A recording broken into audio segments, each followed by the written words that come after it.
उसी क्रम में मैंने उनसे पूछ लिया कि आप कहाँ से बोल रहे हैं, तो बताया उन्होंने कि राजस्थान से। तो मैंने पूछा आप काम क्या करते हैं, तो पहले वो जोर से ठहाका लगा करके हंसे। तो मैंने कहा पहले बता दीजिए तब हंसिएगा। तो उन्होंने कहा साहब ऐसा है कि मैं भगवान बनाता हूँ। तो मैंने कहा अच्छा, हालांकि हम तो समझ ही गए, लेकिन मैं थोड़ा सा छूट ही लिया। मैंने कहा मैंने तो आज तक सुना है कि भगवान इंसान को बनाते हैं, आप कैसा राजस्थान में कैसा आदमी होता है जहाँ पर भगवान को बनाता है। उन्होंने कहा कि हाँ साहब। फिर वो थोड़ा नॉर्मल हुआ, उन्होंने कहा कि यहाँ संगमरमर की फैक्ट्री में रहता हूँ और यहाँ पर आकृति मूर्ति वगैरह बनाता हूँ, तो यहाँ से बहुत सारे मंदिरों में कुछ मूर्तियां वगैरह जाती है, इसीलिए मैं साहब कह रहा हूँ आपको कि मैं भगवान बनाता हूँ। उन्होंने एक और मजे की बात कही और उनकी बात इतनी ज्यादा अच्छी लगी मुझे कि गजब है। इसलिए तो सदगुरु कबीर साहब कहते हैं कि जितने भी आत्मा वो ज्ञान का स्वरूप है भाई, कोई जरूरी नहीं कि ब्रह्म ज्ञान की बात मंच पर बैठने वाले साधु लोग ही करते हैं। जहां जिस आत्मा में पता नहीं है, आत्मज्ञान का बीज अंकुरित तो हो जाता है, उसके मुंह से ऐसी ऐसी वाणियां निकलती है कि वो ब्रह्मवाक्य के जैसा होता है। वो बेचारा मजदूरी कर रहा है ना, वो तो मजाक में कहा कि मैं भगवान बनाता, वो फैक्ट्री में मजदूरी कर रहा है, लेकिन उस मजदूर के मुख से इतने सुंदर वाक्य निकले कि शायद हम लोग इतना ही पीएचडी वगैरह कर लिए वैसा वाक्य बना पावे कि न बना पावे। उन्होंने कहा साहब मूर्ति में बनाता हूं, लेकिन मूर्ति बनाने के साथ साथ एक बात की अफसोस लगती है कि फैक्ट्री से पत्थर निकालता हूं, उसको जो शकल जो अकल देना आकृति देना होता है वो देता हूं। जब तक यहां से पत्थर, जब तक वो मूर्ति बनती है तब तक भी वह पत्थर ही रहती है। जब तक वह ट्रक पर लादी जाती है तब तक वह पत्थर ही रहती है। जहां से ऑर्डर आता है वहां जब तक लेके पहुंचते हैं तब तक वो पत्थर ही रहती है। मंदिर के दरवाजे तक जाता है तब तक वह पत्थर ही रहता है। लेकिन एक बार जब मंदिर के कमरे में, गर्भगृह में एक बार वह प्रवेश कर जाता है तो एक बार में वह पत्थर पत्थर से भगवान बन जाता है। लेकिन दुर्भाग्य है कि यह आदमी एक बार नहीं, उसी मंदिर के चौखट पर एक बार नहीं 1000 बार उस मंदिर के गर्भ में प्रवेश करता है। एक पत्थर तो मंदिर में प्रवेश करके भगवान बन गया, लेकिन दुर्भाग्य है कि ये आदमी कहलाने वाला 1000 बार उस मंदिर में प्रवेश करके इंसान तक नहीं बन पाता है। इससे ज्यादा दुख की बात क्या है।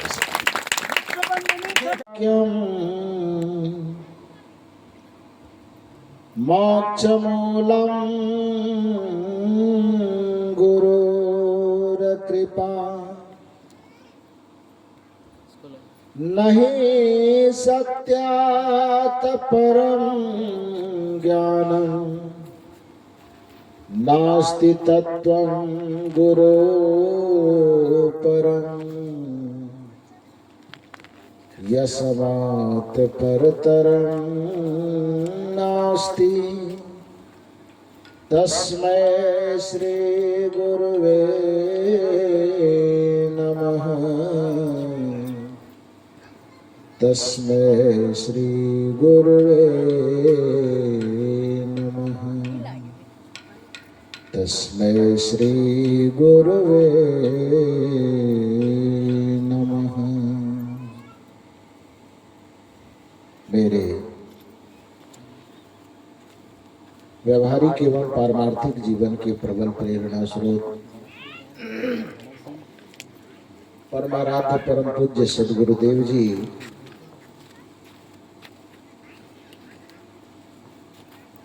छत्तीसगढ़ की पावन धरा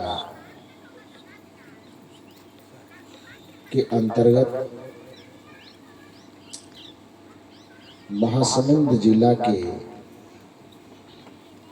मोहंदा ग्राम में आयोजित त्रिदिवसीय सत्संग समारोह के प्रथम दिन के द्वितीय सत्र में मंच पर विराजमान परम वंदनीय संत समाज, इस परिवर्तक स्थल पर विराजमान अध्यात्म प्रेमी सज्जनों तथा देवी, अभी इस मंच के माध्यम से बहुत सुंदर चर्चा चल रही थी। भगवान किसे कहा जाता है, भगवान का स्वरूप क्या है। आम धारणा लोगों की यह है कि कबीर साहब के विचारधारा में अथवा उनके मंच पर उनके चिंतकों के द्वारा भगवान की कोई चर्चा नहीं होती है, क्योंकि ये लोग भगवान को नहीं मानते। लेकिन सच पूछा जाए तो सदगुरु कबीर साहब न मानने योग्य चीज को ही नहीं मानते हैं, जो मानने योग्य चीज है उसको तो बिल्कुल मानते हैं। अब कोई कहे कि आग गर्म होता है, इसको धरती का कौन व्यक्ति नहीं मानेगा। कोई व्यक्ति कहे कि बर्फ शीतल होता है, तो उसको धरती का कौन पागल व्यक्ति होगा जो नहीं मानेगा।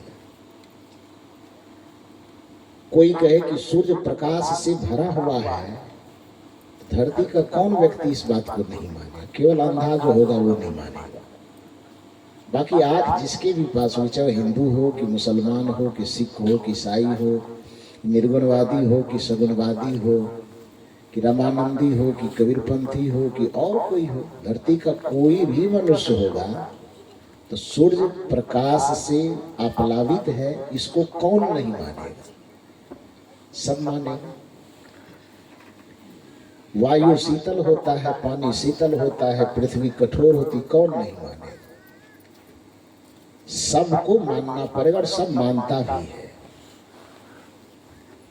लेकिन कुछ चीजें ऐसी होती है, जब व्यक्ति संकुचित मानसिकता से ग्रस्त हो जाता है तो केवल अपनी ही मान्यता को सत्य मानता है और दूसरे की मान्यता को बिल्कुल निरर्थक मानता है। दूसरे की मान्यता को निरर्थक मानने के कारण ही धर्म जगत में एक गाली का प्रचलन चला।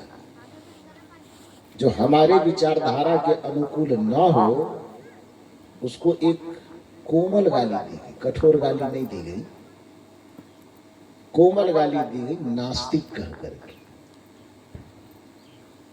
जो हमारे विचारधारा से सहमत नहीं है, हमारे विचारधारा को नहीं मानता है, उसको कह दिया गया कि नास्तिक है। इस्लाम परंपरा में उसको कहा गया काफिर है। यह एक प्रकार की गाली है। वस्तुतः यह जो नास्तिक कह करके धार्मिक जगत में एक गाली देने का प्रचलन चला, ये संकुचित मानसिकता के कारण। कबीर साहब का दृष्टिकोण किसी भी पक्ष में संकुचित नहीं है, बहुत विस्तृत मस्तिष्क है। और वो कहते हैं, सदगुरु कबीर साहब की विचारधारा में इस बात का समर्थन है कि समझे की गति एक है, लेकिन उसके साथ शर्त है कि जिन समझा सब ठौर। सर्वांगीण रूप से, संपूर्ण रूप से जो सत्य को समझा है, उसका दिल और दिमाग इतना विस्तृत होगा कि उस सत्य के हर एक पहलू को समझने के कारण किसी से वो वैर नहीं करेगा, किसी को नास्तिक कह करके उसको अपमानित नहीं करेगा, किसी को काफिर नहीं कहेगा, क्योंकि वो जानता है कि सत्य को समझने का, सत्य को अभिव्यक्त करने का तरीका एक नहीं 100 हो सकता है। समझे की गति एक है, लेकिन शर्त है कि जिन समझा सब ठौर। यदि कोई एक पक्ष समझा है तब, बीच में है भी, बीच में ना अधूरा अधर में लटका हुआ है तब, तो कबीर साहब कहते हैं कि कहा ही कबीर ते बीच की बल कहीं और की और। बल कहीं का मतलब समझते हैं, जिसको आम बोल चाल में हम लोग बचपना कहते हैं। बालक के जैसे आचरण को कबीर साहब ने क्या कहा? बलकहीन। बालक के तरह, बचपन की तरह कोई आचरण करे तो उसको बचपना कहा जाता है, और बालक की तरह कोई आचरण करे, ना समझी वाला आचरण करे, तो कबीर साहब उसको अपनी भाषा देते, इसको बलकहीन, बालक की तरह। समझे की गति एक है, जिन समझा सब ठौर, कहीं कबीर ते बीच की, बलकहीन, बालक की तरह और की ओर।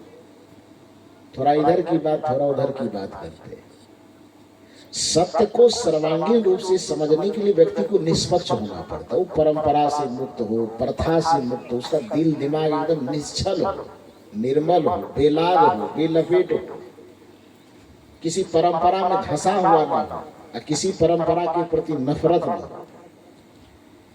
संपूर्ण मानवता को, संपूर्ण सत्य को आत्मसात करने की और उस सत्य को बिना लाग लपेट दुनिया को कहने की क्षमता जिसके मन मस्तिष्क में है, वह व्यक्ति कभी किसी को नीचा नहीं दिखाए।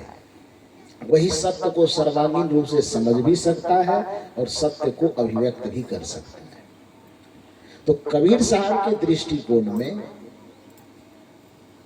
वो भगवान को नकारते नहीं, वो भगवान को स्वीकारते हैं, लेकिन उस तरह से भगवान को नहीं स्वीकारते जिस प्रकार से दुनिया में कुछ संप्रदाय के लोग, वो बांस के खूंटा को खड़ा कर देता है, दुनिया वाले से मनवा देता है कि भगवान है। कबीर साहब कहते भैया न तो हमको रतौंधी हुआ है न मोतियाबिंद हुआ है, मुझे दिखाई दे रहा है कि वो बांस का खंभा है। अभी से कुछ देर पहले वो बांस की बाड़ी में लगा हुआ था। रामनवमी का समय आया, किसी के मन में हुआ कि भगवान को थोड़ा बदल देना, चेंज करना है। आप ही हम में से कोई आदमी तैयार होता है और उसे लगता है कि अपने आंगन में जो हम भगवान के प्रतीक को गला के रखे थे, 1 साल आ जाने से इसको बदलना जरूरी है। तो आप चलिए अपनी बांसबारी की तरफ। इधर गलाता है कि नहीं गलाता है? इधर है, होता है ना, होता है। तो बांसबारी की तरफ जाना पड़ेगा और हाथ में एक काटने वाला, उसको क्या बोलते हैं, कुल्हाड़ी, दलिया, हसुआ, जो भी बोले हैं, तो वो अपने हाथ में लेते हैं और बांस की बारी में जाते हैं। जैसे ही बांस बारी पहुंचते हैं, उसमें यदि हजारों बांस लगे हो तो सब अपने अपने किस्मत को टटोलता है कि आज किसका भाग्य जगने वाला है। क्योंकि ये आदमी जो आया है भगवान का चुनाव करने आया है, हाथ में कटार लेके। अब बांसबारी गए, किस लिए गए हैं? भगवान को चुनने गए हैं, चुनाव करने के लिए। ऊपर नीचा देखते थे, जिस बांस को निहारते वो बांस अपने मन में गुदगुदाता है उसको कि पता नहीं हम शायद लायक हो जाए। इस सब समूह से निकल करके यदि हम चले गए तो किस्मत मेरा जग जाएगा। सब कोई दिया अगरबत्ती जलाएंगे, दिखाएंगे, पान प्रसाद चढ़ाएंगे, नतमस्तक हमारे सामने हो, तो कौन ऐसा नहीं करवाना चाहता है? नहीं चाहता है। तो उस बांस के मन में कुलबुलाहट है, कोतूहल है। ध्यान दीजिए, कोतूहल, कोलाहल नहीं, 2 शब्द है, कोतूहल, कोलाहल। कोतूहल का मतलब होता है भीतर का शोर, और कोलाहल का मतलब होता है बाहर का शोर। जी। तो उस बांस के, हालांकि चेतना तो नहीं है, ये भावात्मक बात कह रहे हैं, लेकिन उसके यदि मान लो कि वो चैतन्य हो तो उसके मन में एक गुदगुदी जैसा भाव पैदा हो कि शायद आज संभावना है कि हम, यदि इसमें से मेरा चुनाव हो गया हजारों के बीच में से, तो हम आज से सीधे भगवान में ट्रांसफर हो जाए। और परिणाम क्या हुआ? जिस किसी बांस को आप निहारते ऊपर से नीचे, बांस के भीतर में गुदगुदी होती हो। अब कोई व्यक्ति यूट्यूब पे देखे तो ये टिप्पणी न करे कि बांस को गुदगुदी कहां से होता। ये भावात्मक बातें हो रही। तो अब उसमें क्या है कि हजारों में से देख करके जिस किसी एक को आपने पसंद कर लिया कि ये सीधा है, लंबा है, टेढ़ा मेढ़ा नहीं है, और उसको चुन करके आपने गरासा से, दबिया, हसुआ से आपने काटा। जिस वक्त उस बांस को आपने काटा, वो बांस अपने ऊपर खिल गया कि बस आज से इंसान की तो बात छोड़ो, सीधे भगवान बनने की श्रेणी में हम जा रहे हैं। दरवाजे पे लाए, उसको छील माट किए। एक में उसने सिंदूर, आपने सिंदूर लगाया, और दूसरे में उजला वाला जो भी चीज लगाया, चावल का शायद बनाते हैं, वो बना करके लगाए। 25-50 रुपए में एक लाल वाला झंडा खरीद करके लाए, वो भी आपने लगा दिया।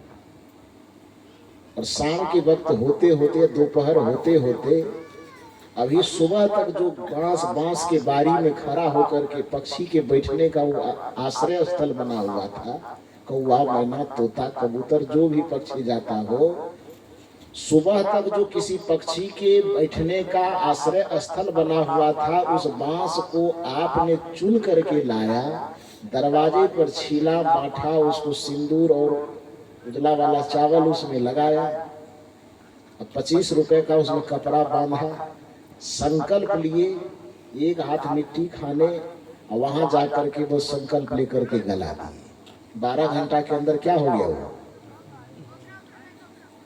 क्या सुबह तक क्या था और शाम तक क्या हो गया? बोलिए थोड़ा सा। भगवान हो गया। तो जब वो बांस भगवान हो गया, तो उस बांस को भगवान बनाया किसने? किसने बनाया? मनुष्य ने बनाया। यदि मनुष्य की दृष्टि उस पे न जाती, तो अब तक वो बांस की बारी में पड़ा हुआ होता। और बांस की बारी से उसको लाए हमने, भगवान बनाते। इतना सा समझ आदमी को होना चाहिए कि बना हुआ चीज बड़ा होता है कि बनाने वाला चीज व्यक्ति बड़ा होता है। निर्मित सामग्री से निर्माण करता हमेशा बड़ा होता है।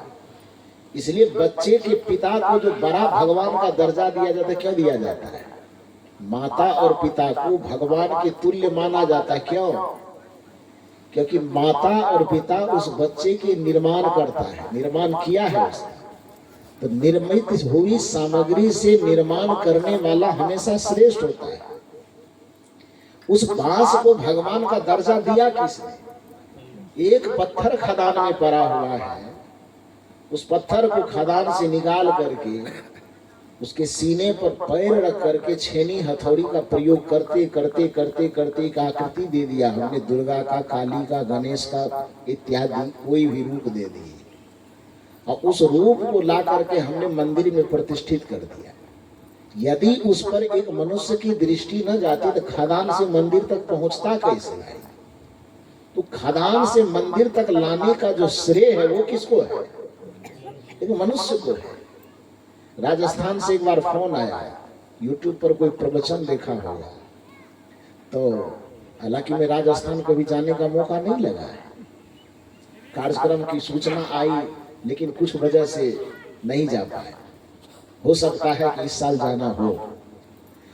तो वहां किसी ने YouTube पर देखा तो फोन किया वो, और अच्छी बड़ाई कर रहा था कि प्रवचन सुनने में बढ़िया लगता है, जो भी उद्गार था उनके हृदय में। उसी क्रम में मैंने उनसे पूछ लिया कि आप कहां से बोल रहे हैं? तो बताया उन्होंने कि राजस्थान से। तो मैंने पूछा आप काम क्या करते हैं? तो पहले वो जोर से ठहाका लगा करके हंसे। तो मैंने कहा पहले बता दीजिए तब हंसिएगा। तो उन्होंने कहा साहब ऐसा है कि मैं भगवान बनाता हूँ। तो मैंने कहा अच्छा, हालांकि हम तो समझ ही गए, लेकिन मैं थोड़ा सा छूट ही लिया। मैंने कहा मैंने तो आज तक सुना है कि भगवान इंसान को बनाते हैं। आप कैसा राजस्थान में कैसा आदमी होता है जहाँ पर भगवान को बनाता है? तो उन्होंने कहा कि हाँ सर। फिर वो थोड़ा नॉर्मल हुआ। उन्होंने कहा कि यहाँ संगमरमर की फैक्ट्री में रहता हूँ और यहाँ पर आकृति मूर्ति वगैरह बनाता हूँ, तो यहाँ से बहुत सारे मंदिरों में कुछ मूर्तियां वगैरह जाती है, तो इसीलिए मैं साहब कह रहा हूँ आपको कि मैं भगवान बनाता हूँ। उन्होंने एक और मजे की बात कही, और उनकी बात इतनी ज्यादा अच्छी लगी मुझे कि गजब है। इसलिए तो सदगुरु कबीर साहब कहते हैं कि जितने भी आत्मा वो ज्ञान का स्वरूप है भाई। कोई जरूरी नहीं कि ब्रह्म ज्ञान की बात मंच पर बैठने वाले साधु लोग ही करते हैं। जहां जिस आत्मा में पता नहीं है, आत्मज्ञान का बीज अंकुरित हो जाता है, उसके मुंह से ऐसी ऐसी वाणियां निकलती है कि वो ब्रह्मवाक्य के जैसा होता है। वो बेचारा मजदूरी कर रहा है ना, वो तो मजाक में कहा कि मैं भगवान बनाता। वो फैक्ट्री में मजदूरी कर रहा है, लेकिन उस मजदूर के मुख से इतने सुंदर वाक्य निकले कि शायद हम लोग इतना ही पीएचडी वगैरह कर लिए वैसा वाक्य बना पावे कि न बना पावे। उन्होंने कहा साहब मूर्ति में बनाता हूं, लेकिन मूर्ति बनाने के साथ साथ एक बात की अफसोस लगती है कि फैक्ट्री से पत्थर निकालता हूं, उसको जो शकल जो अकल देना आकृति देना होता है वो देता हूं। जब तक यहां से पत्थर, जब तक वो मूर्ति बनती है तब तक भी वह पत्थर ही रहती है। जब तक वह ट्रक पर लादी जाती है तब तक वह पत्थर ही रहती है। जहां से ऑर्डर आता है वहां जब तक लेके पहुंचते हैं तब तक वो पत्थर ही रहती है। मंदिर के दरवाजे तक जाता है तब तक वह पत्थर ही रहता है। लेकिन एक बार जब मंदिर के कमरे में, गर्भगृह में एक बार वह प्रवेश कर जाता है तो एक बार में वह पत्थर, पत्थर से भगवान बन जाता है। लेकिन दुर्भाग्य है यह आदमी एक बार नहीं, उसी मंदिर के चौखट पर एक बार नहीं 1000 बार उस मंदिर के गर्भ में प्रवेश करता है। एक पत्थर तो मंदिर में प्रवेश करके भगवान बन गया, लेकिन दुर्भाग्य है कि ये आदमी कहलाने वाला 1000 बार उस मंदिर में प्रवेश करके इंसान तक नहीं बन पाता है। इससे ज्यादा दुख की बात क्या हो सकती है। जिस जगह पर प्रवेश करने पर एक पत्थर भगवान बन सकता है, उस जगह पर प्रवेश करने पे पूजा करने वाले लोग उसके हाथ से सिगरेट तक नहीं गिर पाता है, उसके हाथ से दारू का बोतल तक नहीं गिर पाता है। रात में मैं आ रहा था गाड़ी से, हमारे साथ का नाम क्या हुआ था, यंतुदास साहब, जो हमारे आदरणीय डॉक्टर साहब के दोस्त हैं, बड़े उदार हृदय के, समझदार। तो रात में मैंने मजाक मजाक में कहा भी, चूंकि आने में तो काफी देर लग गई। हम लोग कल चले थे, वहां कार्यक्रम था राजनांदगांव में, दौड़ा भाटा ठेलका डी के पास। वहां से चले भिलाई आश्रम में, कुछ देर रुके, वहीं भोजन वगैरह हुआ। फिर वहां से चले तो अब चूंकि डॉक्टर साहब के मित्र हैं, बड़े हैं, आदरणीय हैं, सत्संग से तो जुड़े हुए हैं, तो हम लोगों को रास्ते में लाते लाते मन की भावना को पढ़े, साहब थक गए होंगे, कुछ रुके, थोड़ा फ्रेश वगैरह होना हो तो उतार करके वहीं पर बैठा के पानी उनी फ्रेश व्रेश सब करवाए।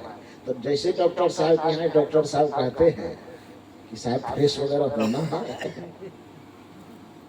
तो मैंने कहा कि जिस हनुमान को लाने के लिए आप हम लोगों को भेजे थे, तो त्रेता युग में जो हनुमान था ना, उस हनुमान को राम जी ने इतना ही कहा था कि जाओ सीता जी का पता लगा के आना, इतने तो कह के भेजा था। लेकिन हनुमान चूंकि बुद्धि के देवता माने जाते हैं, इसलिए वो हनुमान जी अपनी बुद्धि का प्रयोग किए और काम एक दे करके भेजा था कि सीता जी का पता लगा के आना है। लेकिन हनुमान जी अपनी बुद्धि का प्रयोग करते हैं और पता तो लगाते ही है, रावण के भवन में तहलका मचा करके आ जाते हैं। कथा यही कहती है। कोई कथा यदि केवल कथा की दृष्टिकोण से सुनेंगे तब तो फिर वो आपको प्रेरणा नहीं दे पाएगा। लेकिन उस कथा में संकेत क्या छिपी हुई है कि आदमी अपनी बुद्धि जितना काम कर करके भेजा गया, यदि उतना ही काम करके आप पाते हैं तो फिर आपकी प्रतिभा दो कोरी है। उस बुद्धि का, उस प्रतिभा का कोई मतलब नहीं। मतलब यह है कि जिस काम से आपको भेजा गया है, अब हनुमान जी को भेजा कि जाओ, जो सुसैन वेद से कहा कि जाओ दवाई लेकर के आता, सजीवन बूटी। अब वहां सजीवन बूटी नहीं मिला, पहचान नहीं पाया बेचारा, कहीं लौट करके आ जाता, कहता डॉक्टर साहब हम दवाई नहीं पहचान पाए। तब तक वो लक्ष्मण बचता है। लेकिन उस समय बुद्धि का प्रयोग किया ना जी, कि हमें डॉक्टर एक दवाई कहा है लाने के लिए, नहीं समझ पा रहे हैं कि कौन सा दवाई लेना है हमको, तो बेचारा पूरा मेडिकल स्टोरी उठा कर लेके आया।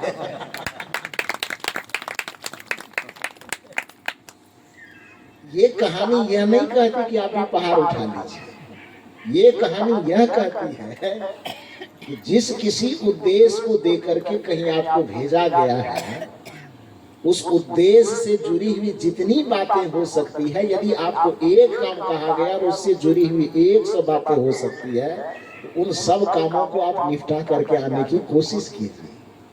तो मैंने डॉक्टर साहब से कहा कि राम जी ने उस समय में हनुमान का चुनाव किया था, और अभी के समय में आपने जिस मित्र का चुनाव किया वो हनुमान से बुद्धि में कम नहीं है, आपका आधा अधूरा काम करते हुए आया।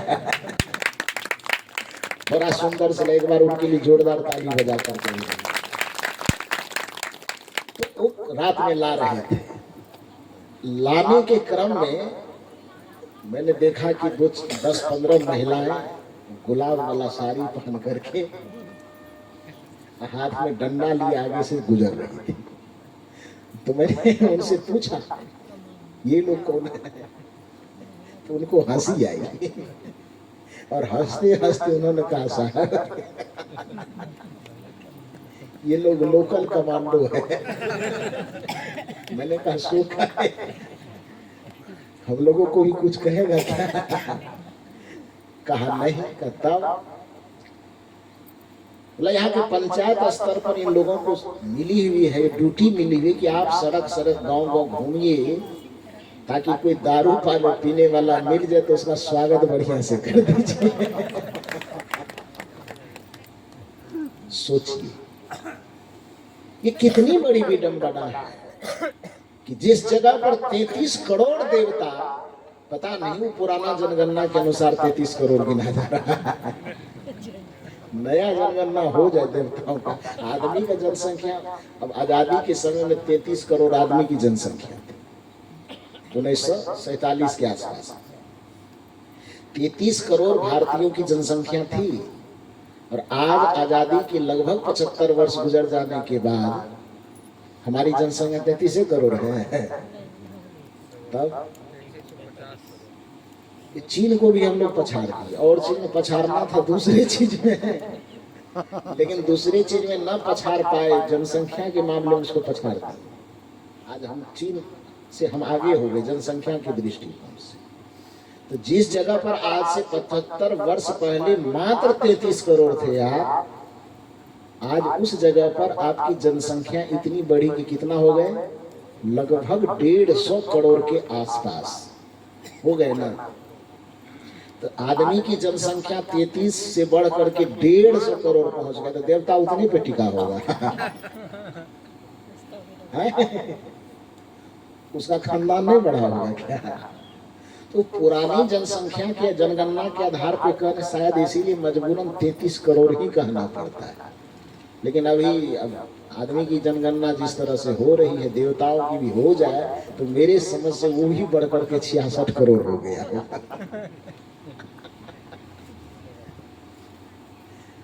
तो खैर जो भी हो, जिस देश में 33 करोड़ देवता की बड़ी कल्पना है, उस देश में आपके हाथ से दारू का बोतल गिराने के लिए, जिस देश में मंदिर चौराहे चौराहे पे मंदिर खड़ा है, कहीं राम का, कहीं शिव का, कहीं और किसी का, कहीं और किसी का, जिस देश में ऋषि प्रधान और कृषि प्रधान देश कहा जाता हो जिस देश को, उस देश में आपके हाथ से दारू को छुड़ाने के लिए, आपके हाथ से दारू का बोतल दूर करने के लिए, आपके घर के महिलाओं को रात के समय में डंडा लेकर के सड़क पे घूमना पड़े। सोचिए कि आप किस भगवान के देश में, सोचिए जरा कि आप किस मंदिर वाले देश में, जरा सा सोचिए कि आप किस ऋषि प्रधान देश में, सोच करके देखिए कि आप किस धर्म प्रधान देश में जी रहे हैं।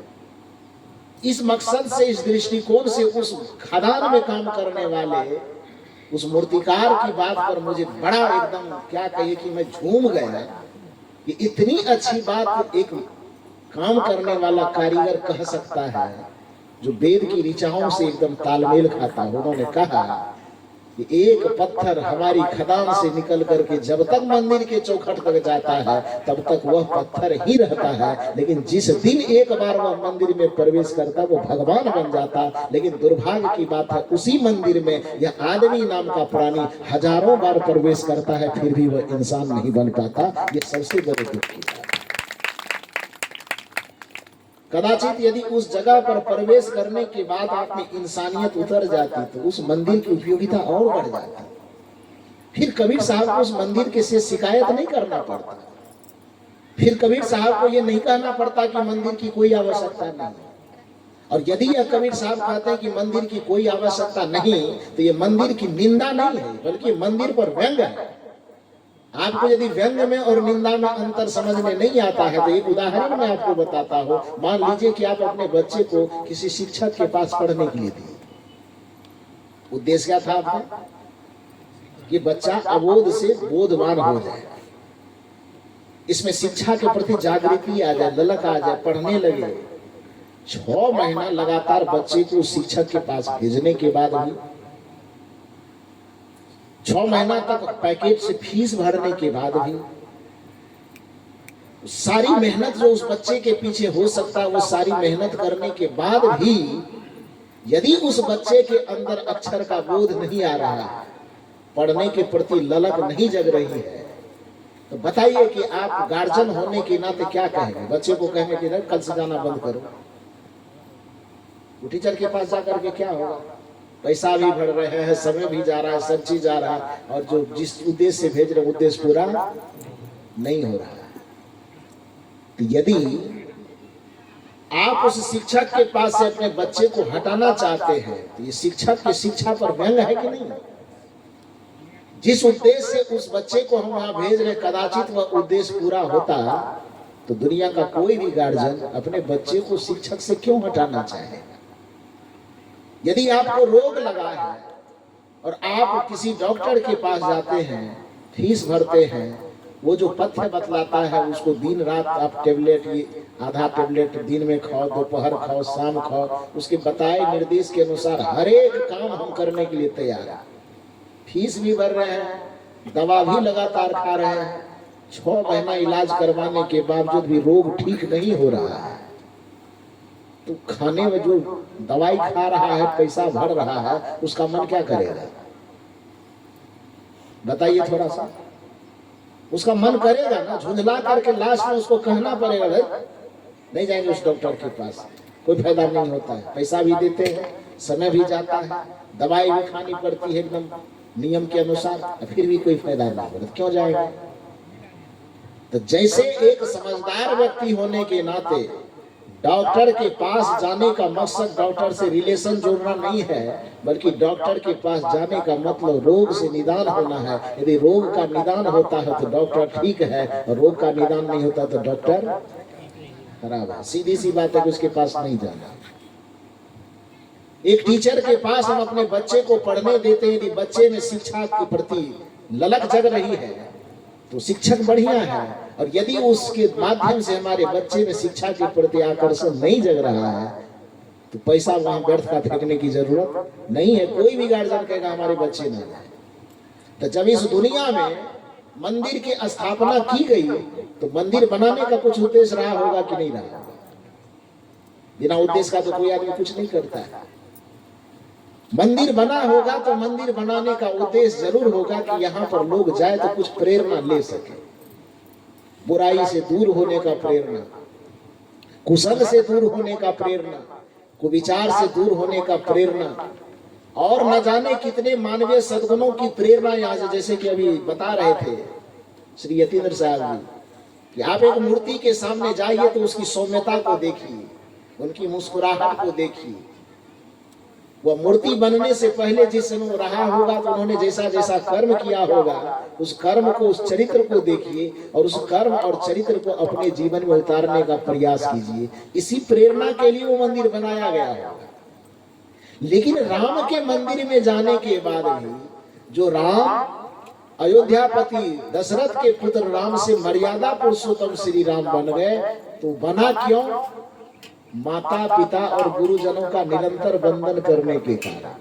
और 1000 बार उस राम जी के मंदिर में प्रवेश करने के बाद भी आप बुढ़ापा में अपने माता पिता का हाथ पकड़ कर वृद्धाश्रम भेज देते हैं, तो फिर मंदिर जाने का क्या फायदा होगा? क्या सिखाया? कदाचित यदि आपको श्री राम के मंदिर जाने से यह प्रेरणा मिल जाए कि हमें भी प्रतिदिन अपने माता पिता का आदर करना है, सम्मान करना है, माता पिता के स्वाभिमान की रक्षा के लिए कदाचित राज जैसे चीजों को भी ठोकर मारना पड़े, तो हम राम जी से वो प्रेरणा लेकर के उस राज जैसे संपदा को भी ठोकर मार सकते हैं, लेकिन माता पिता के स्वाभिमान को हम ठोकर नहीं मारेंगे। यह प्रेरणा यदि आपको मंदिर जाने से मिल रहा है तो फिर उस मंदिर को नमन है, उस मंदिर की आवश्यकता है। लेकिन यदि उस मंदिर में जाने पर भी आपके चित्त में कोई परिवर्तन नहीं आ रहा है, केवल 2 मिनट के लिए आप मंदिर के अंदर जाकर के पुजारी बनते हैं, अब बाकी मंदिर से निकलने के बाद आपका व्यवहार हैवान की तरह होता है, तब कबीर साहब जैसे महापुरुष को व्यंग करना पड़ता है, हटाओ इस मंदिर को, इसकी कोई आवश्यकता नहीं है। मंदिर की निरर्थकता को मंदिर थोड़े साबित कर रहा, मंदिर की निरर्थकता तो आप साबित कर रहे हैं। जो मंदिर बना था कुसंग से दूर होने के लिए, जो मंदिर बना था थोड़ा आध्यात्मिक चर्चा करने के लिए, जो मंदिर बना था कि आदमी दिन भर उलझनों में थक करके जब चूर हो जाए तो शाम के वक्त में 5 आदमी बैठ करके वहाँ कुछ कीर्तन करे, वहाँ कुछ भजन करे, कुछ अच्छी अच्छी आध्यात्मिक चर्चा करे, इसी उद्देश्य से तो बनाया गया था। लेकिन दुर्भाग्य है कि उसको इस उद्देश्य में उपयोग न करके शाम के वक्त अंधेरे में जाके बजरंग बली के पीछे बैठ करके गांजा पीते हैं। तो कबीर साहब क्यों ना कहे, क्यों बनाया मंदिर? कहेगा कि नहीं? अब कबीर की बात छोड़ो, दुनिया का कोई भी समझदार आदमी होगा उनको कहना पड़ेगा, क्योंकि जिस उद्देश्य से उसको बनाया गया उस उद्देश्य की पूर्ति आप होने नहीं दे रहे हैं। राम जी की मूर्ति इसलिए बनाई गई कि उनको देख करके कम से कम उनसे चरित्र से प्रेरणा ले सके कि प्रातः काल उठी के रघुनाथा माता पिता गुरु ना बने।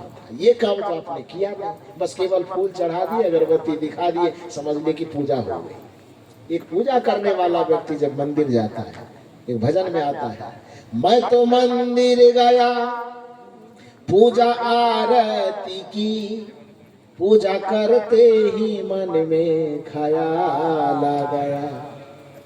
मैं तो मंदिर गया पूजा आरती की, पूजा करते ही मन में ख्याल आ गया। क्यों ख्याल आया? क्योंकि जिसके पास गए हैं खड़ा होने के लिए, अपने माता और पिता की बात का, वाणी का लाज रखने के लिए अयोध्या जैसे राज को लात मार करके जंगल चला जाता है। और ऐसे व्यक्ति के मूर्ति के सामने, प्रतिमा के सामने हम खड़े हैं, अचानक हृदय में ये भाव आया कि मैं तो मंदिर गया पूजा आरती की, पूजा करते ही मन में ख्याल आया। उस प्रतिमा को देखकर क्या ख्याल आया? कभी माँ बाप की सेवा की ही नहीं, सिर्फ घंटा बजाने से क्या फायदा। यदि यह व्यंग आपको समझने के लिए नहीं आता है तो धिक्कार आपकी बुद्धि को। तब फिर कबीर साहब आपको समझ में नहीं आएगा, फिर कबीर का दर्शन आपके समझ में नहीं आएगा, क्योंकि आपकी बुद्धि का लेवल बहुत नीचा है। आपको भाषा की समझ नहीं है, आपको भाषा की शैली की समझ नहीं है, आप भाषा के संप्रेषण को नहीं समझते हैं। और एक बात ध्यान रखिए, जब साहित्य की गहराई में हम लोग डुबकी मारते हैं तो वहां 2 बातें कही जाती है। एक बात भाषा को अभिव्यक्त करना, और दूसरी बात भाषा को संप्रेषित करना। अभिव्यक्त करने की क्षमता तो धरती पे मनुष्य क्या जानवर तक को ही है, अरे कुछ होता है उसके अंदर तो अभिव्यक्त करता है। आपको चोट लगेगी तो बताइएगा ना कि चोट लगी है, भूख लगेगी तो बताइएगा ना बोल करके कि भूख लगी है। इस धरती पर जन्म लेने वाला मानव अथवा मानवेतर प्राणी, हर प्राणी को अपना सुख दुख, अच्छा बुरा, हर चीज को अभिव्यक्त करने की क्षमता तो है। लेकिन यदि अभिव्यक्त करने की क्षमता तक ही आप सीमित हैं तो फिर आप में और एक जानवर में कोई अंतर नहीं होगा। अंतर कब से होना शुरू होगा? जब आप में अभिव्यक्ति के साथ साथ अपने भाव को संप्रेषित करने की ताकत आ गई, तब उस दिन समझ जाइए कि आप मानव जीवन पाने के आप हकदार हो गए। बात समझ में आ रही है? अभिव्यक्त करना मतलब कुछ बोल करके किसी को सुना देना, और संप्रेषण का मतलब क्या होता है? अपनी बात को किसी के आत्मा तक पहुंचा देना। अभिव्यक्त का मतलब होता अपनी बात को किसी के कान तक पहुंचा देना, और संप्रेषण का मतलब होता है अपनी बात को किसी के मन तक, किसी के हृदय तक, किसी के आत्मा तक पहुंचा देना। ये संप्रेषण कहलाता है।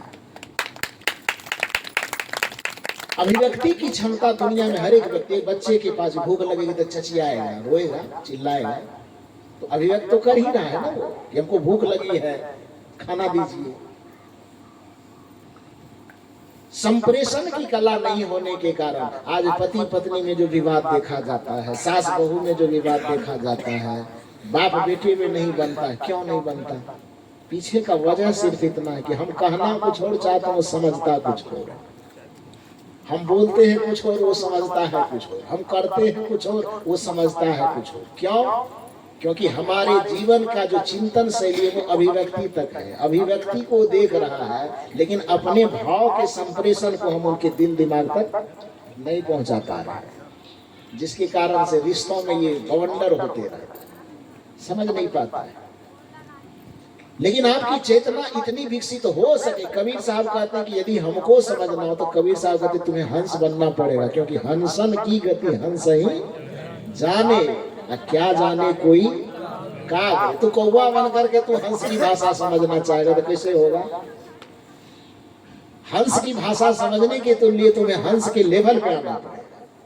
इसलिए कबीर साहब का चिंतन, कबीर साहब का दर्शन समझने के लिए, हालांकि लोग कहते हैं कि कबीर साहब तो अनपढ़ थे, बेवकूफ है वो जो कहता है कबीर साहब अनपढ़ थे।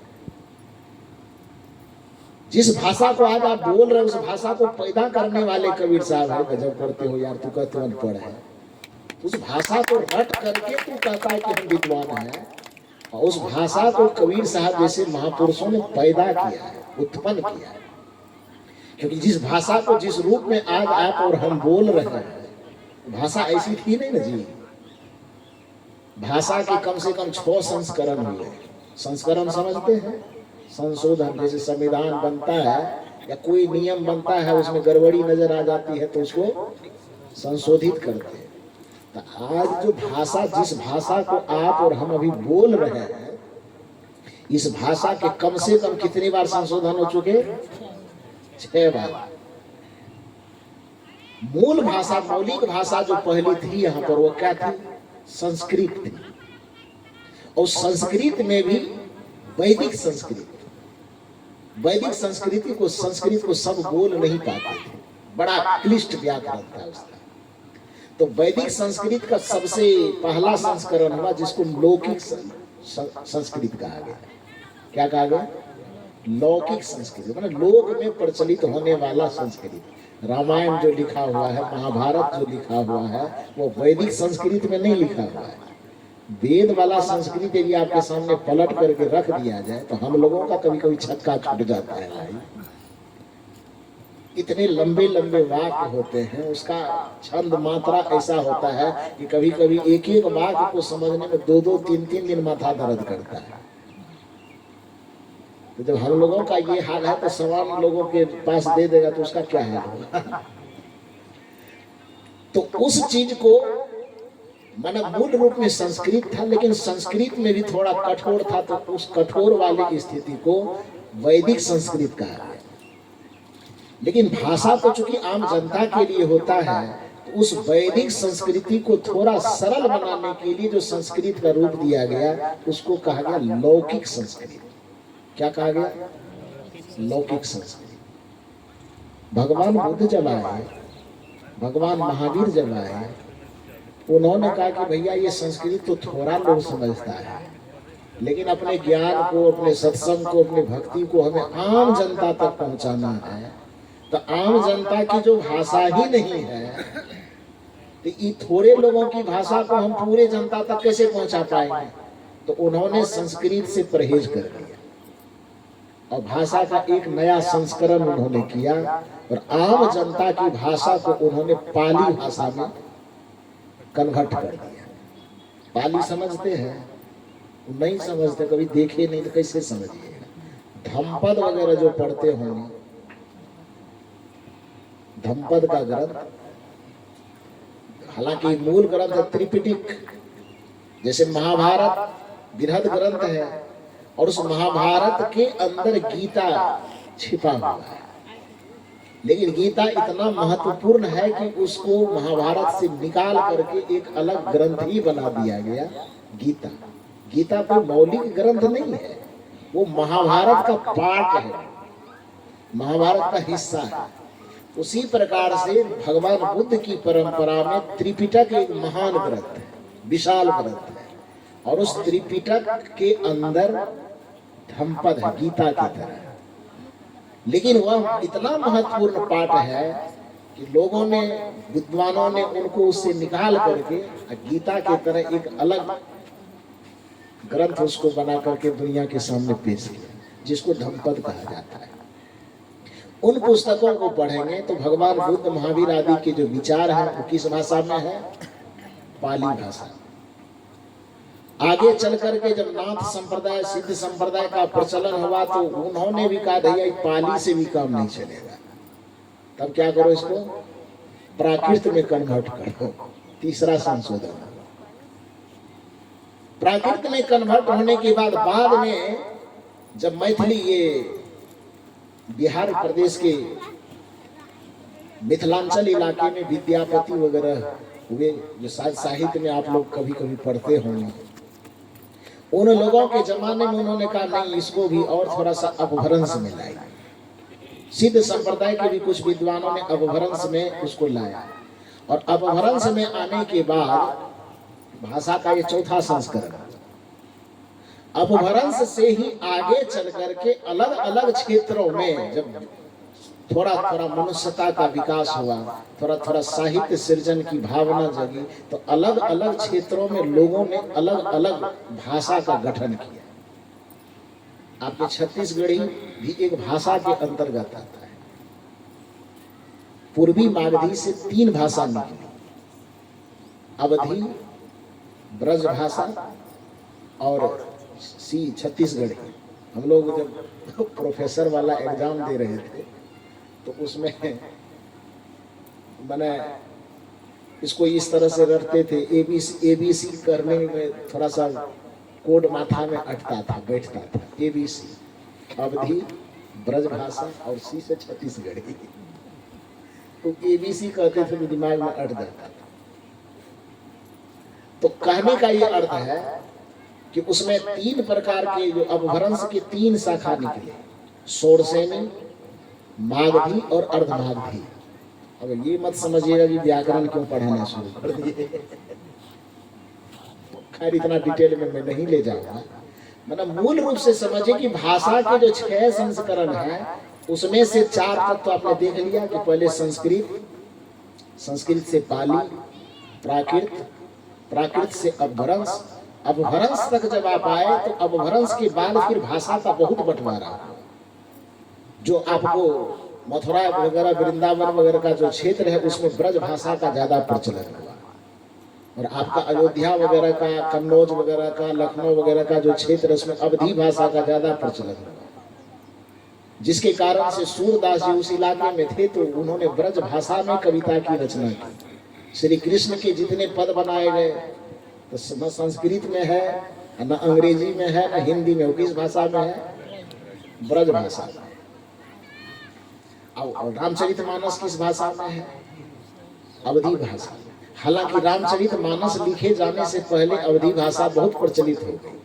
गोस्वामी जी बड़े चालाक निकले। गोस्वामी जी का अपना जितना लोग खासियत बताता है उतना खासियत है नहीं, उसको मौका का चौका मिल गया। कथा का मूल कॉन्सेप्ट उन्होंने वाल्मीकि जी से ले लिया, और शैली जो लिया रामचरितमानस लिखने का, उस शैली भी उसका अपना बनाया हुआ नहीं है। शैली उन्होंने लिया किससे मालूम है? सूफी धर्म के सबसे बड़े आचार्य मलिक मोहम्मद जायसी से। मलिक मोहम्मद जायसी गोस्वामी तुलसीदास जी के जन्म लेने से कम 300 वर्ष पहले, जिस समय कबीर साहब का काल रहा, वही समय कबीर साहब से भी कुछ बड़े थे मलिक मोहम्मद जायसी।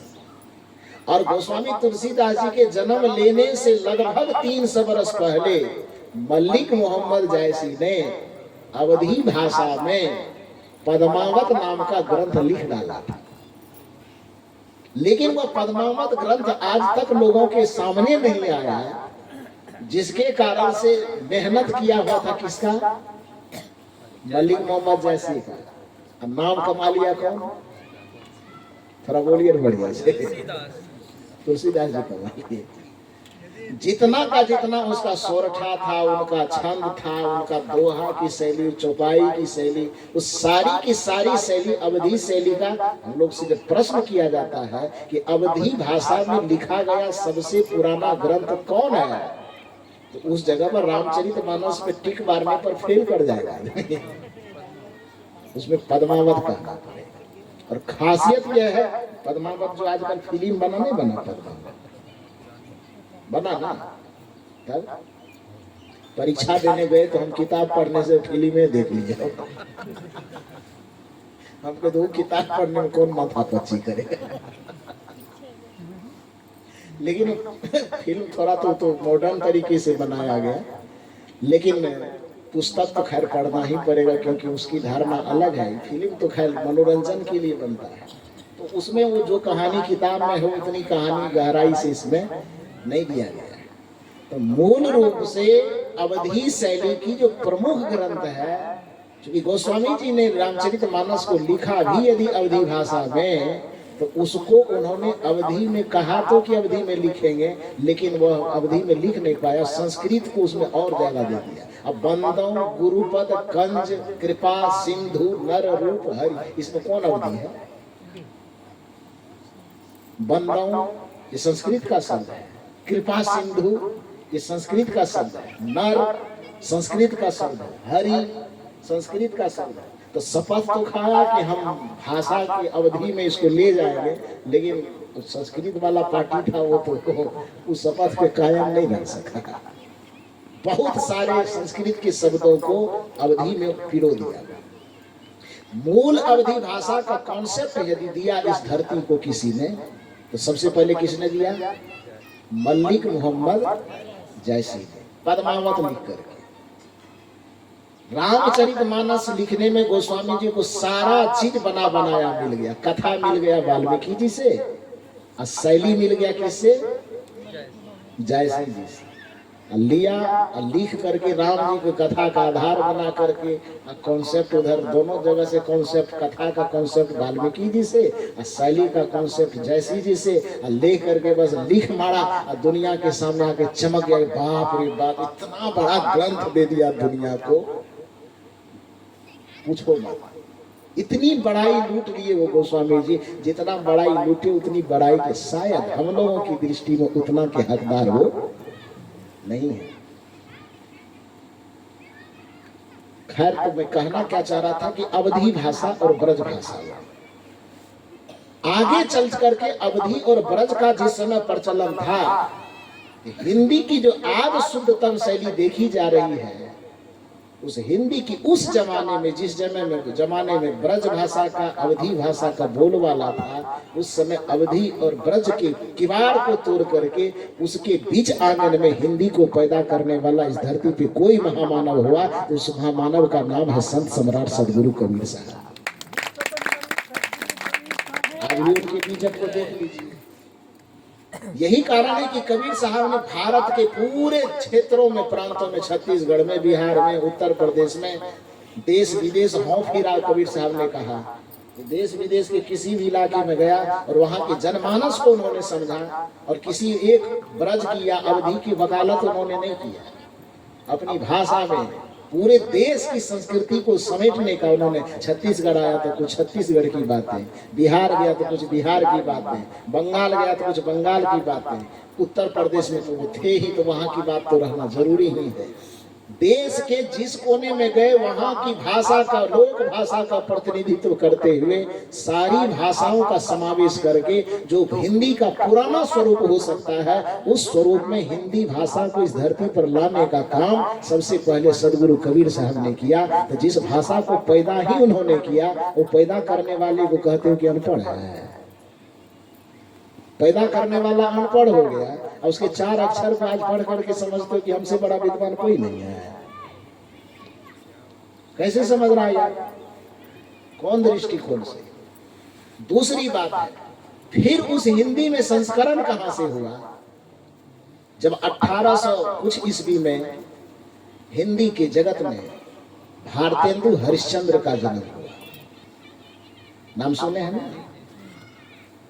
आधुनिक हिंदी साहित्य के पिता किसे कहा जाता है? यदि प्रश्न किया जाए आपको कि आधुनिक हिंदी साहित्य का पिता कौन है, भारतेंदु हरिश्चंद्र का नाम क्यों आता है?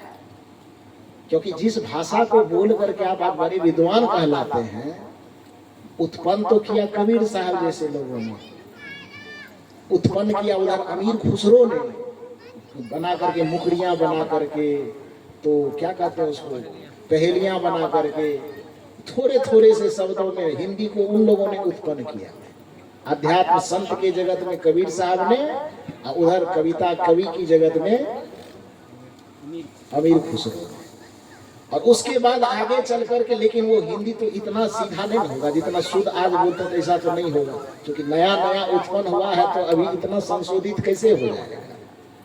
तो आगे चल करके फिर एक भाषा को नया संस्करण देने के लिए जब आधुनिक हिंदी जगत में भारतेंदु हरिश्चंद्र का जन्म होता है, तब फिर उन्होंने कहा नहीं है भैया, ब्रज भाषा वगैरह से काम चलने वाला नहीं है, और उन्होंने दुनिया को हिंदी दिया। इसलिए हिंदी, आधुनिक हिंदी साहित्य के पिता भारतेंदु हरिश्चंद्र कहलाते हैं। आगे चल गए, हालांकि उन्होंने लेख का विषय, गद्य का विषय तो हिंदी को बनाया, लेकिन ब्रज भाषा, अवधि से भी ज्यादा ब्रज भाषा का इतना पकड़ था कि कविता की रचना जब भारतेंदु हरिश्चंद्र भी करते थे तो वो ब्रज भाषा में ही करते थे। लेख लिखते थे हिंदी में और कविता लिखते थे ब्रज भाषा। नया नया होने के कारण उनका हिंदी भी इतना अशुद्ध होता था, वो अशुद्धता पर ध्यान नहीं देते थे। उनको लगता था कि लिखना है, शुद्ध हो से क्या मतलब है। हिंदी का जो आज शुद्ध रूप देखने को मिलता है, हिंदी का शुद्धिकरण किसने किया मालूम है? आचार्य महावीर प्रसाद द्विवेदी। अब आप कहेंगे कि आप प्रवचन करने आए हैं कि लेक्चर देने आए हैं? बुरा नहीं लग रहा है? मेरी बात समझ रहे हैं जी? हाँ, तो महावीर प्रसाद द्विवेदी जब आए तो उनको लगा कि ना, भाषा को इतना उठपटांग हम नहीं रहने दे सकते हैं। भाषा को उत्पन्न करने का श्रेय जाता आधुनिक भाषा को भारतेंदु हरिश्चंद्र पर, और उस भाषा को संशोधित करके आज जिस रूप में हम भाषा को समझ रहे हैं, उस संशोधित करने का श्रेय जाता है किनको? महावीर प्रसाद द्विवेदी को। और महावीर प्रसाद द्विवेदी एक ऐसे प्रकाश स्तंभ है जहां से हिंदी को विकसित करने के लिए काशी से सरस्वती पत्रिका का प्रकाशन होता था। उसमें महावीर प्रसाद द्विवेदी बहुत सारे लेखकों को उन्होंने पैदा किया, प्रेरित करके लोगों को बार बार कहते लेख लिखिए। कोई भी कितना बढ़िया टेढ़ा मेढ़ा लेख लिख करके देते थे, महावीर प्रसाद द्विवेदी उसको ठोक बजा करके एकदम सीधा कर देते। देश को राष्ट्र कवि देने का श्रेय किसको है? महावीर प्रसाद द्विवेदी को है। राष्ट्र कवि के नाम से बिहार का एक प्रसिद्ध कवि प्रचलित है, दिनकर जी, लेकिन राष्ट्र कवि का दर्जा उनको नहीं मिला था। राष्ट्र कवि का दर्जा मिला था मैथिली शरण गुप्त को। जो मैथिली शरण गुप्त राष्ट्र कवि बने किसके आधार पे थे? वो महावीर प्रसाद द्विवेदी के वो शिष्य थे। महावीर प्रसाद द्विवेदी ने ही उनको कहा कि कविता की रचना करो, और उस कविता की रचना करने के क्रम में जब देश को आजादी की जरूरत हुई तो पूरे देश को झकझोरने वाला एक पुस्तक चाहिए था जो पूरे देश के लोगों के कानों तक जाकर के उसको ठोक सके, जगा सके। तो उसके लिए महावीर प्रसाद द्विवेदी ने कहा कि कोई ऐसी क्रांतिकारी पुस्तक लिखो जो अंग्रेजों के नशा में जो भारत सोया हुआ है थोड़ा उससे जाग जाए। एक रात में, कितना दिन में, मात्र एक रात में शायद 24 घंटा का वक्त लगा, और 24 घंटा के वक्त में मैथिली शरण गुप्त ने एक पुस्तक लिखी जिस पुस्तक का नाम है भारत भारती। छोड़ दो यार, तुम कबीर पंथ से घृणा करते हो, मत पढ़ो कबीर को।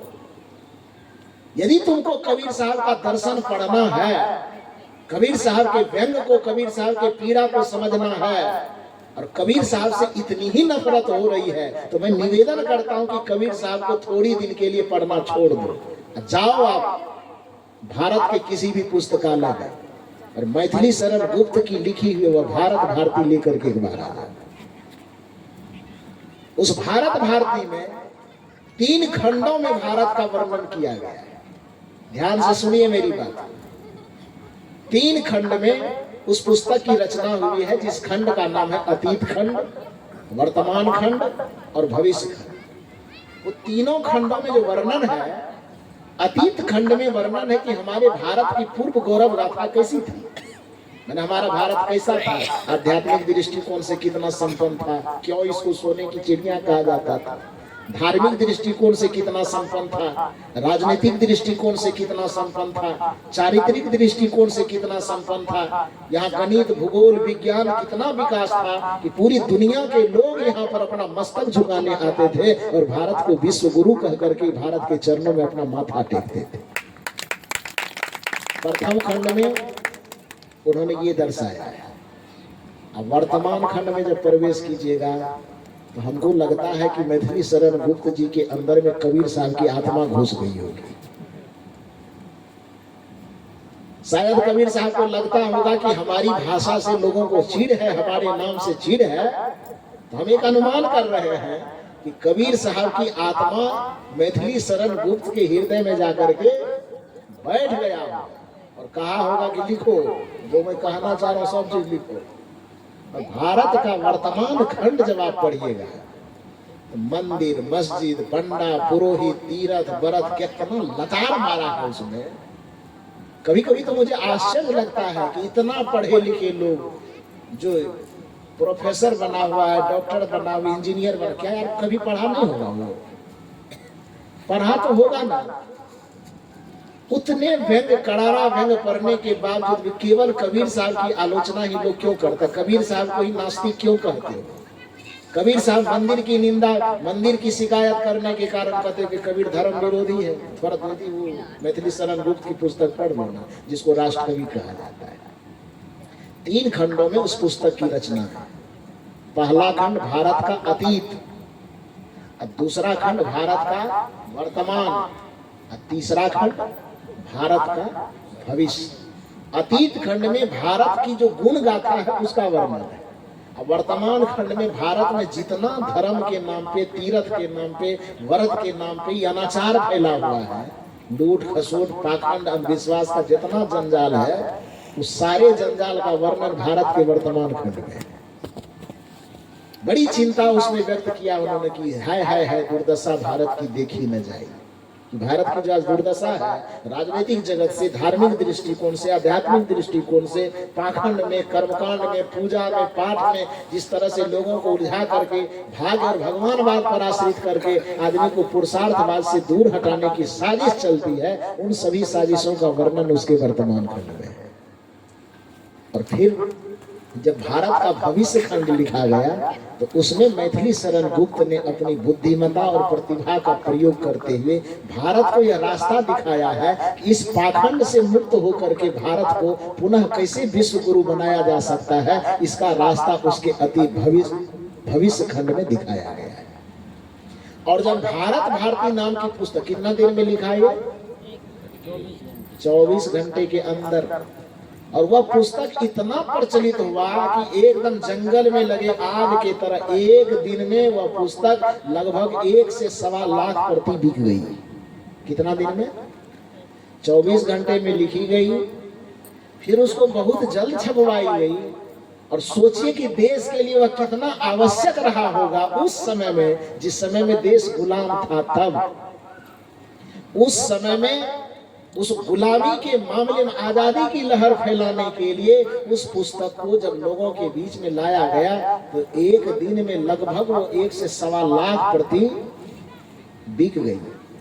और जब 1 से 1.25 लाख प्रति बिक गई और उसमें जो लिखे हुए शब्द थे इतने क्रांति फैलाए कि महात्मा गांधी के कान तक ये आवाज गई कि मैथिली शरण गुप्त ने एक पुस्तक लिखा है जो आदमी में आजादी के बिगुल बजा रहा है। महात्मा गांधी वहीं से मैथिली शरण गुप्त को कहा कि तूने राष्ट्र को जगाया है, इसलिए आज मैं इस पुस्तक के आधार पर तुम्हें राष्ट्र कवि का दर्जा देता हूं। और गांधी जी के द्वारा दिया हुआ दर्जा मैथिली शरण गुप्त को राष्ट्र कवि का दर्जा। दिनकर जी को जब राष्ट्र कवि कहा जाता तो दिनकर जी कहते थे कि हमको सुनने में लाज लगता है, मत कहिए राष्ट्र कवि। राष्ट्र कवि हम नहीं है, कौन है? मैथिली शरण गुप्त है। लेकिन वही कहे ना कि कभी कभी ऐसा होता है कि लोग मौका का चौका ऐसा मारता है। मैथिली शरण गुप्त को भी राष्ट्र कवि कहा जाता है, प्रायः लोग नहीं जानता है। राष्ट्र कवि के नाम से कौन प्रचलित हो गए? दिनकर जी प्रचलित। वही बात हुई कि अवधि लिखने का श्रेय जाना चाहिए, जयसिंह को श्रेय कौन लेके चला गया? थोड़ा बोलिए ना बढ़िया से। तुलसीदास जी से। तो देखिए, अब इतना विश्लेषण करके मैं ये बताना चाहता हूं कि जिस भाषा को आप और हम कह रहे हैं कि उस भाषा को आप और हम पढ़ करके अपने आप को विद्वान कहते हैं, उस भाषा को इस धरती पर उत्पन्न करने वाला कौन है? ये बताइए ना, कौन है? वो सदगुरु कबीर साहब। जिस भाषा को आज हम बोल पा रहे हैं, इस भाषा के नए जन्मदाता के रूप में सदगुरु कबीर साहब हैं। अब उस भाषा को हम पढ़ करके हम विद्वान कहलाते हैं, और जिसने उस भाषा को पैदा किया उनको हम अनपढ़ कहते हैं। कितनी बड़ी विडंबना की बात है। इसलिए कबीर साहब को कोई अनपढ़ कहे, ये बात न सुनना चाहिए। और आज के बाद तो हमें लगता है कि आप लोग भी उसको बढ़िया से समझा दीजिएगा। समझाइएगा कि नहीं? कि अभी भी कुछ संदेह रह गया है, नहीं रहना चाहिए। समझा दीजिएगा कि जिसको पढ़ करके तो अपने आप को सोच रहा है कि हम 16 ठो कलम खोसने लायक बन गए हैं, उस भाषा को इस धरती पर उत्पन्न करने वाला कौन है भाई? सदगुरु कबीर साहब। तो वो कहां से पढ़ेगा? उत्पन्न किया तो वो जब था ही नहीं तो पढ़ेगा कौन चीज? तो खुद पैदा किए हैं तो पढ़ेगा। इसलिए डॉक्टर हजारी प्रसाद द्विवेदी ने कबीर साहब का वाकई मूल्यांकन करते हुए, वास्तविक मूल्यांकन करते हुए कहा कि कबीर भाषा के डायरेक्टर ही नहीं, कबीर भाषा के डिक्टेटर है। डिक्टेटर का मतलब समझते हैं? एक्टर का मतलब अभिनय करने वाला, और डायरेक्टर का मतलब अभिनय करवाने वाला, और डिक्टेटर का मतलब न करने वाला न करवाने वाला, भाषा को नचाने वाला। तानाशाह, डिक्टेटर का हिंदी अनुवाद होता है तानाशाह। जब जैसी मर्जी हो, जो कानून बनाना हो, जो नियम बनाना हो बना दे, उसके मुंह से निकला हुआ हर एक वाक्य ही संविधान होता है, उसको डिक्टेटर कहा जाता है। और हिंदी जगत के मूर्धन्य विद्वान डॉक्टर हजारी प्रसाद द्विवेदी ने कहा कि कबीर भाषा के सामने लाचार नहीं है, क्योंकि कबीर भाषा के डिक्टेटर है। वो भाषा को जब जैसा नचाना चाहता है वैसा नचा जाता है। तो इसलिए जिसके इशारे पर भाषा नाचती हो, उस व्यक्ति को यदि आप अनपढ़ कहते हैं तो आपके दिमाग में पता नहीं गोबर भरा है कि भूसा हुआ, आप समझिए। मूल रूप से तो खैर जो बात मैं कहना चाह रहा था कि कबीर साहब की जो भाषा शैली, चेतना शैली, ज्ञान शैली इतनी उच्च है, वो उस हंस दशा में बैठे हुए हैं कि उनकी हंसत्व को समझने के लिए आपको कौवापन छोड़ करके आपको भी हंस की श्रेणी में आना होगा। इसलिए कबीर साहब कह गए कि हंसन की गति हंस ही जाने, क्या जाने कोई कागरे। तो कबीर साहब का व्यंग यदि आपके समझ में नहीं आ रहा है, इसका ये मतलब नहीं है कि कबीर साहब कुछ नहीं जानते, अनपढ़ है, बल्कि इसका मतलब ये है कि उसके संप्रेषण को समझने की क्षमता आपके पास नहीं है। उनके विचारों को, उनके चिंतनों को, दर्शन को पचाने की क्षमता आपकी बुद्धि में नहीं है, क्योंकि शेर का दूध सब नहीं पचा सकता। जर्सी गाय का दूध भले पचा लीजिए, ओरिजिनल गायों का दूध नहीं पच पाएगा, तो शेर की दूध की तो दूर की बात है। और कबीर साहब जर्सी गाय नहीं है, कबीर साहब शेर है। उनके वाणी के दूध को पीना सबके कलेजे का पावर नहीं है, कि नहीं पचा सकता। तो कहने का ये अभिप्राय है, मैं मूल रूप से कह रहा था कि कबीर साहब मंदिर के निंदक नहीं है, भगवान के निंदक नहीं है, बल्कि वो ये कहना चाहते हैं कि भगवान के नाम पर यदि आपने ईंटा खड़ा कर दिया और 5 तिलक लगा दिया और आप कहते हो कि भगवान है, कबीर साहब कहते दोनों बात है। रात के लिए न मुझे रतौंधी है, न दिन के लिए मुझे मोतिया बिंद है। मेरे आंख को स्पष्ट दिखाई देता है कि वो ईंटा रखा हुआ है, इस पे 5 तिलक लगे हैं। तो ईंटा का उपयोग घर बनाने में होता है, उसका घर बनाने में उपयोग करो, धन्यवाद दूंगा मैं। लेकिन उसका उपयोग यदि बेटा बेटी, दुनिया, दौलत, माल, खजाना दिलवाने में करोगे तो ईंटा का उपयोग वो काम करने में नहीं है, वो हम नहीं मानेंगे। अब इस ईंटा को नहीं मानने के इसका यह अर्थ थोड़े है कि हम भगवान को नहीं मान रहे हैं। बांस को हम नहीं मान रहे थे, इसका ये थोड़े मतलब है कि हम भगवान को नहीं मान रहे हैं। भगवान को हम मानते हैं, लेकिन जो भगवान है उसको भगवान मानते हैं। 500 का नोट होगा तो वो दीजिएगा तो मानेंगे, 500 नकली नोट ला के दीजिएगा तो ऐसे देखेंगे कि नहीं देखेंगे। नजर आएगा कि नहीं ये ठीक नहीं है तो उसको फेंक देंगे, नहीं है। तो जो फेंके तो 500 के नोट को, 5000 के नोट को थोड़े फेंका गया है। वो असली के नाम पर जो नकली आ गई, उस नकली को फेंका गया ना जी।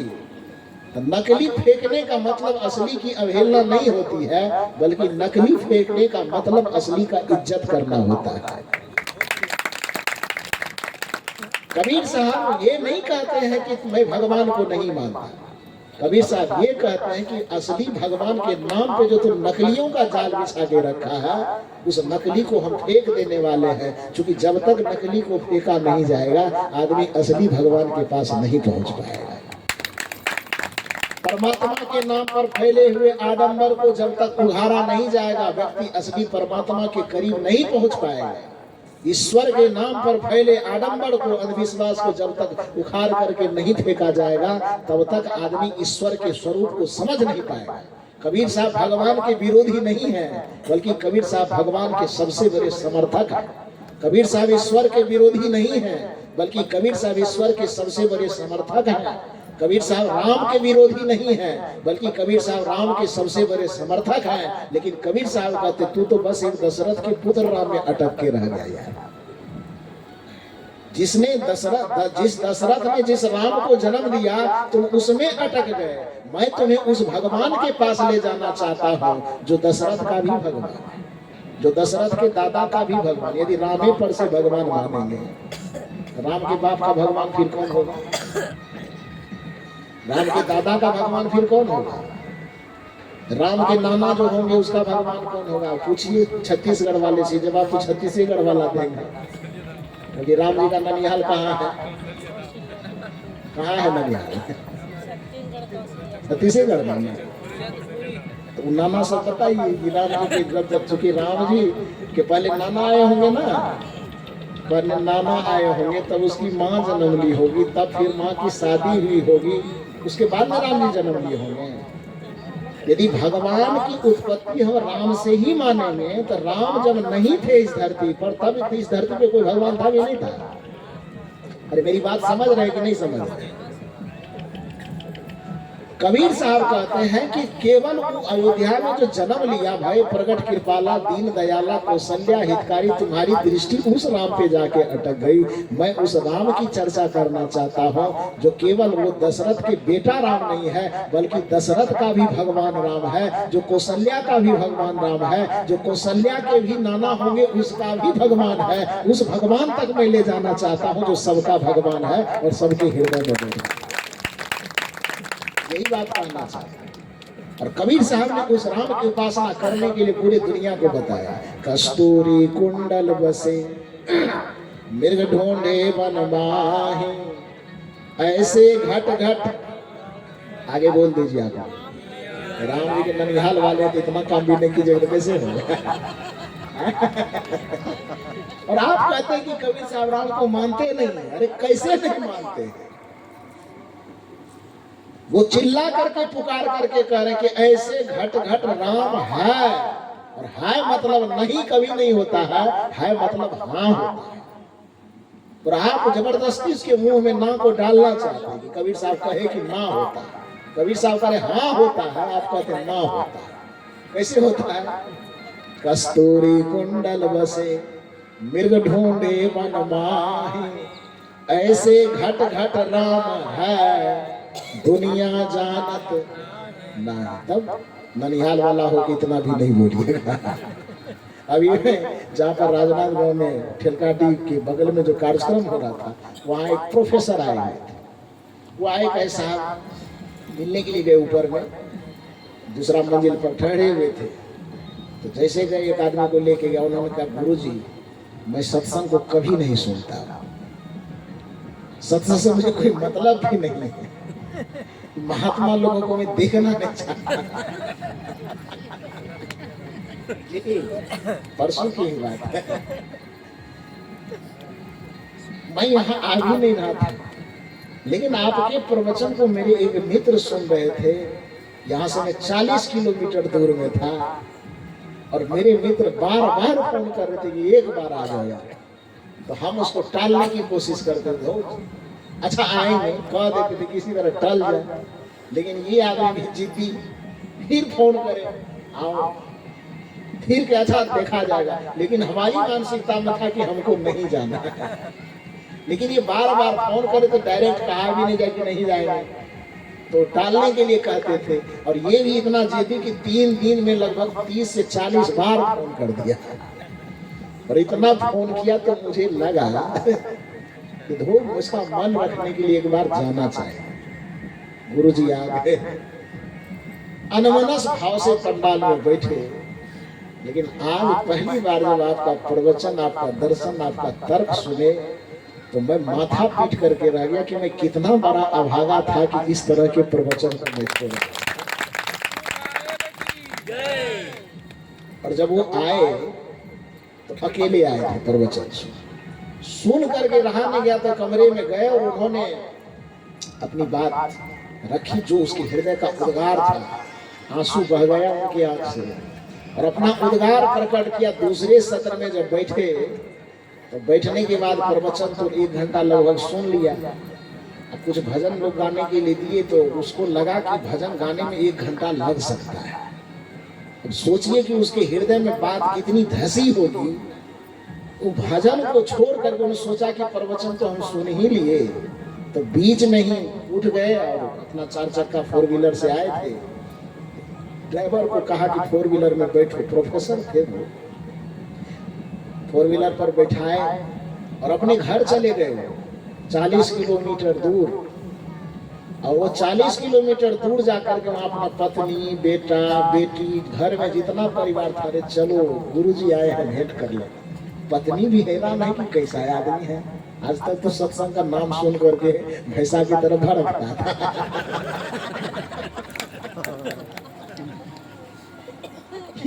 40 किलोमीटर दूर से हम लोगों को लेने आया जी, ये मैं बना करके नहीं कह रहा।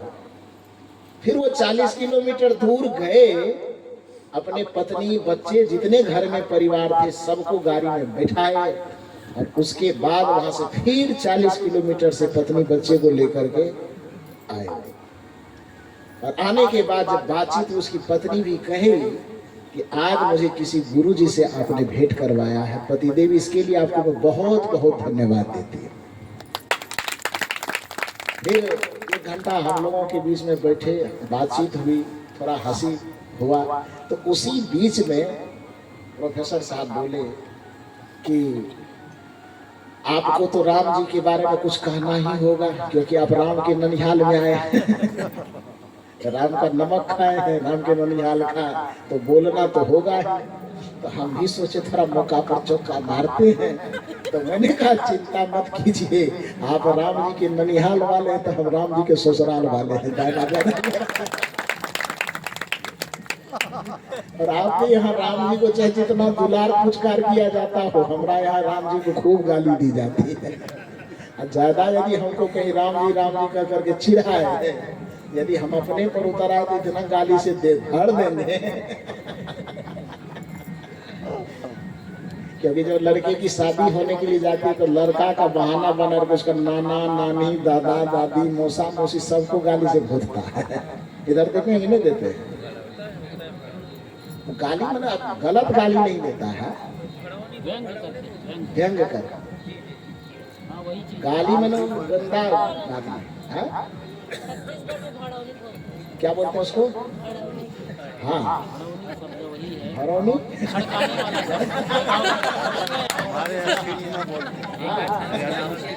सीखना इधर क्या बोलते हैं? हरौनी, भड़काने वाला। हाँ व्यंग ही हुआ।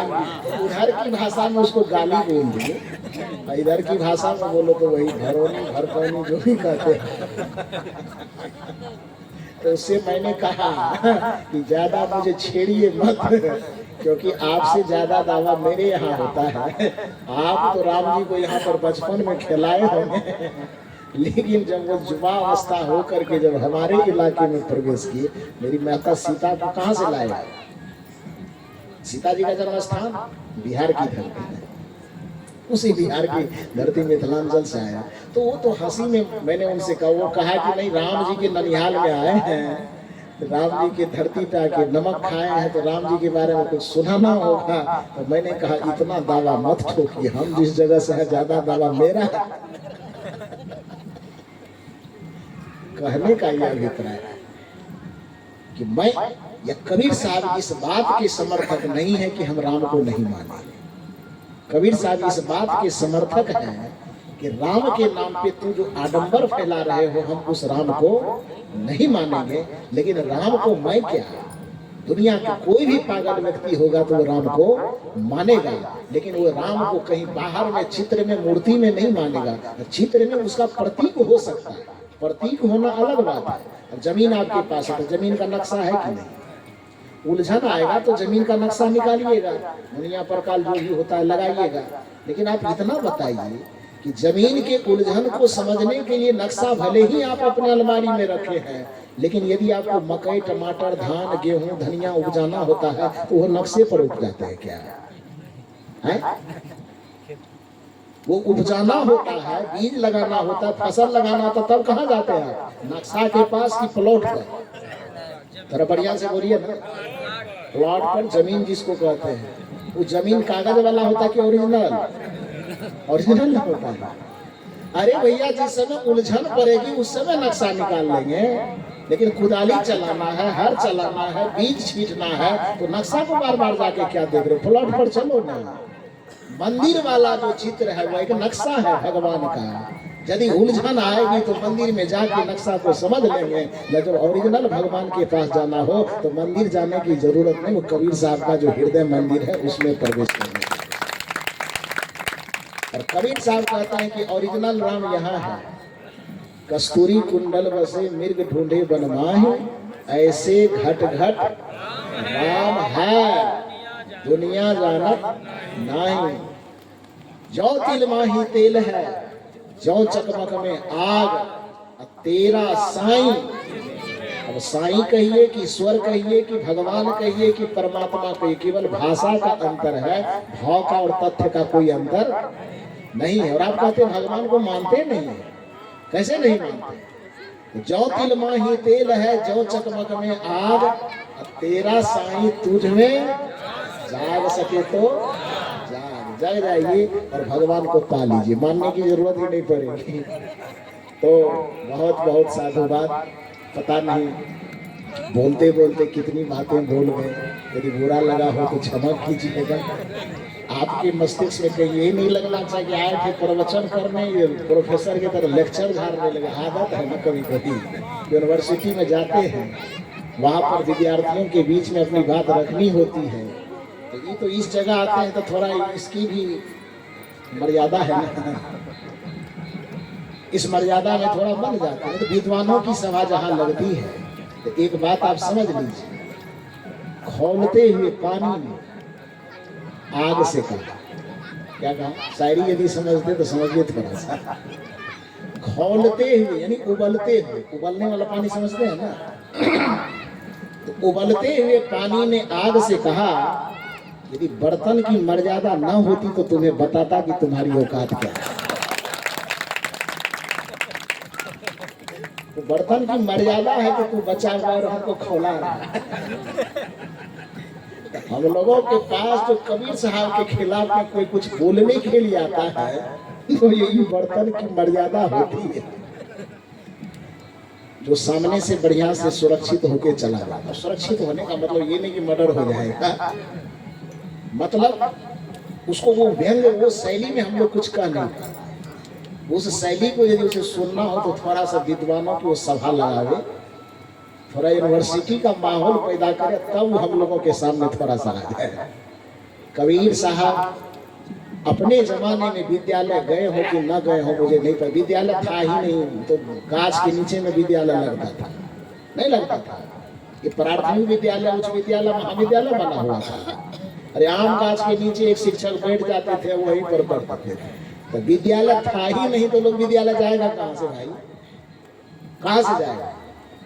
तो मेरी दृष्टिकोण में मैं ये जहां तक समझ पा रहा हूं कि भले ही कबीर साहब को कभी विद्यालय जाने का मौका लगा हो कि न लगा हो, लेकिन आज उसी कबीर के खानदान में, उसी कबीर के परिवार में ऐसे ऐसे व्यक्ति पैदा है जो यूनिवर्सिटी को पैदा करने वाला है, यूनिवर्सिटी को उत्पन्न करता है। तो कबीर साहब के जमाने में तो आप है नहीं कि उनसे हाथ से हाथ मिला पाइएगा। एक बार जरूरत समझ में आवे तो उनके परिवार के बच्चों से आकर के हाथ मिला, बात समझ में आ गई। तो बहुत बहुत साधुवाद, बहुत बहुत आभार आप लोगों के प्रति, मेरी इतनी वाणी को आपने इतना शांत और धैर्य पूर्वक सुना, इसके लिए बहुत बहुत साधुवाद देते हुए, यदि ज्यादा बदमाशी कीजिएगा तो भड़काने भी शुरू हो जाएगा। तो बहुत बहुत साधुवाद देते हुए अपनी वाणी को यहीं पर विराम देता हूं। बोलिए सदगुरुदेव की।